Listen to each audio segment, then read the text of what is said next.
أعوذ بالله من الشيطان الرجيم بسم الله الرحمن الرحيم وصلى الله على أشرف الخلق سيدنا محمد بن عبد الله وعلى آله وأصحابه وسلم تسليما السلام عليكم وداري مغني السلام عليكم وأدنا سيرين محمد الأمين سال يالنا يالا غودال فانام تي ياغال كو daf ñoo yóbbante benn communiqué boo xamante ni moom moo ko bëggoon a defal boppam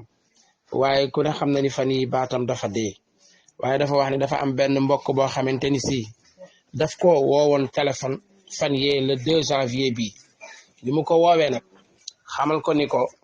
xadisu satlu dañoo wax ni amul mu bëggoon nag xam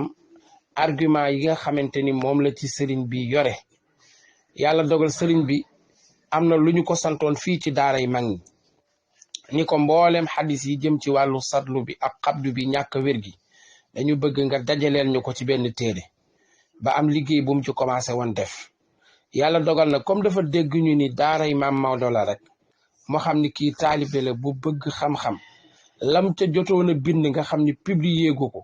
mu jël ko yónnee ko taalibe bi ngir moom Daouda Camara moomu yàlla dogal Daouda itamit bi ko sëriñ bi yónnee teguñu ca ñaari fan Daouda reprendre même hadis yi ak même fatwa bi nga xamante ni moom la ci sëriñ bi indi daal di jël ko def ko benn PDF boo xam ne da koo def ci benn téere moom it jël téere ya page bu nekk mu def ci turam wax ni moom moo ko def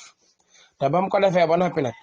daf caa bind ni sëriñ Mouhamadul Amin Sall moo ko jàppale ngir mu mën a taarif téere boobu sëriñ bi mi ngi leen di xamal ni Daouda Camara boobu ñoom ñaar mosuñoo gisante mosuñoo toogandoo benn place am na ci nag lu ko metti lool ci doxalin boobu nga xamante ni taalibe boobu ñuy wax Daouda Camara te bokk ci daara yi maam Maodo jëfandiku ak doxalin boobu nga xamante ni moom la doxale ci xam-xam boobu ku ne xam na ni nag xalaatu jàmbur jël ko li ci borom téere yi wax ku ne xam na ni li ñuy wax naan droit d'auteur ñàkk koo respecté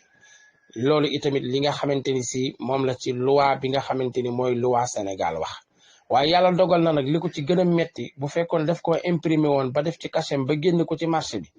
mën naa am du ko metti waaye comme génneegu ko day bañ ëllëg si biir tey mu dem ba génn téeréem boobu am ñeneen ñu jaar ci suuf wax ni ku ñuy wax Daouda Camara kat waxoon na ci sëriñ bi dafa def plagiat jëlaat li nga xamante ni moom la Daouda Camara rek waxoon daal koy waxaat léegi nag loolu mi ngi koy xamal àdduna bi yëpp nee na incha allah bu baatam tane dana ci ñëwal boppam ca na mu gën a yaatoo indi ci ay leeral yi nga xamante ni yëpp daf ci aju kon ki doon jottali kàddu gi doon seen bokkum taalibe Oumar Seye asalaamualeykum wa rahmatullah